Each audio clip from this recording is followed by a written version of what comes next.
My name is David Miller. I'm 71 years old. For most of my life, I believed that a peaceful home was worth almost any price. I was wrong. This is the story of how I finally chose my brother over my marriage. My younger brother, Thomas, is only 67.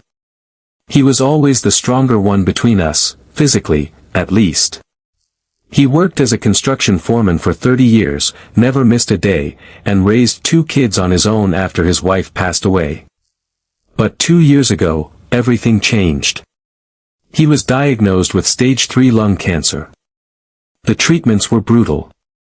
He lost weight, his strength, and eventually his ability to work. When the doctors told him he needed someone with him during his chemotherapy cycles, I didn't even think twice. I called him the same day. "Tom, come stay with us," I told him. "We have the extra room. You shouldn't be alone right now." There was a long pause before he answered. "I don't want to be a burden, David." "You're my brother," I said. "You could never be a burden."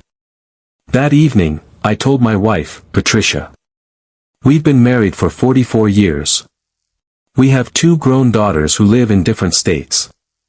Our house in Pennsylvania is paid off, and we live comfortably on my pension and savings.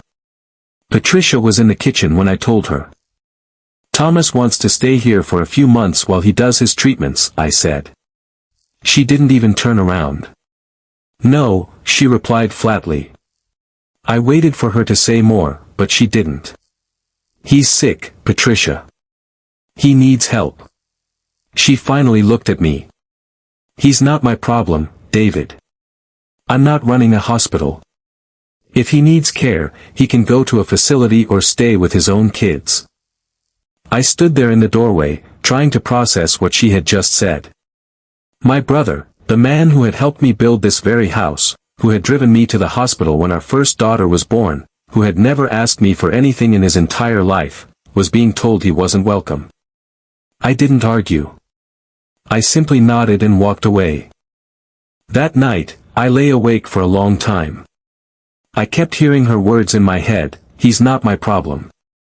I had spent 44 years avoiding conflict with this woman. I had let her decide almost everything, where we lived, how we spent money, even how often we saw my side of the family.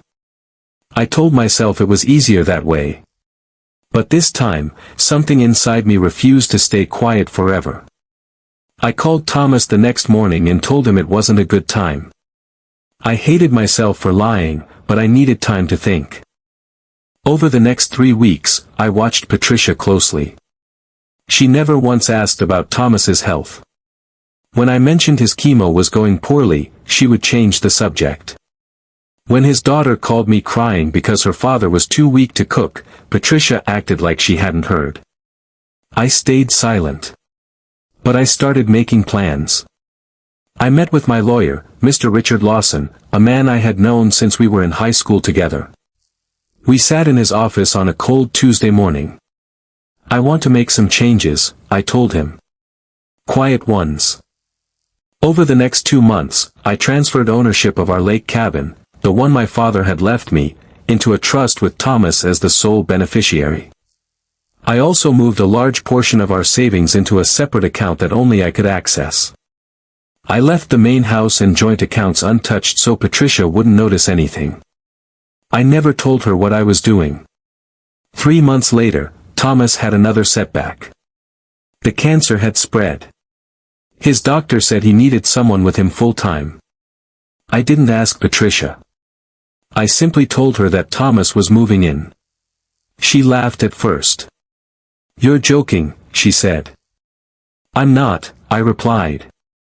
"And this time, I'm not asking." When Thomas arrived, I gave him the master bedroom, the largest and most comfortable room in the house. I had already moved my clothes into the guest room. Patricia was furious. "You're giving him our bedroom?" she shouted. I looked at her calmly and said, "It's not our bedroom anymore." 3 days later, Patricia received a letter from my lawyer. The lake cabin she had always loved was no longer in our names.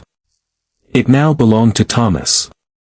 She had 30 days to decide if she wanted to remain in the main house under the new arrangement or leave. She came storming into the kitchen holding the letter. "What have you done, David?"